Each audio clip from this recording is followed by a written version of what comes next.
mo, ma'am, eh. Baka may gusto kang i-shoutout, ma'am. Sabihin mo naman.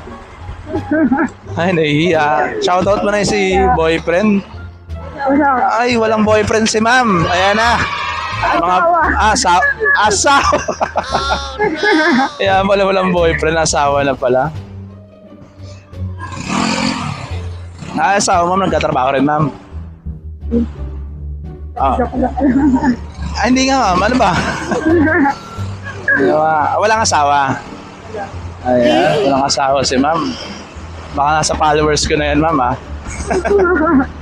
Ano mo, ma'am, prepared mo sa isang guy. Siyempre, ano lang naman eh, specific lang, ma'am. Siyempre, automatic na bait, di ba? Tapos napanood. Ano, ma'am? Tapos napanood. Wala kang asawa.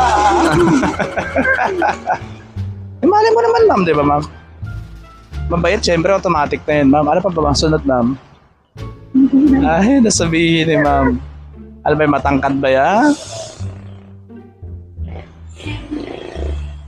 Specific lang, ma'am. Ayaw magbigay ni ma'am. Sinabi ko lang nagbablog ako, ma'am, eh. Single ka naman, di ba sabi mo? Di ba?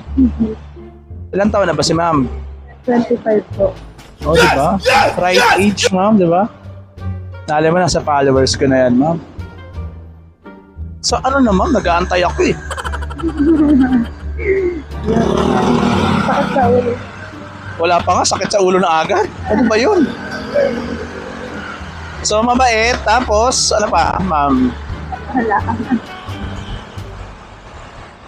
No-comment si ma'am. Alam ko na yung mga ganyan, ma'am. May mga ka-MU na yan, eh. Buti na tago. Hindi mo sure. Para may highlights yung vlog ko, ma'am. Ikaw naman, paano ko magka-trend?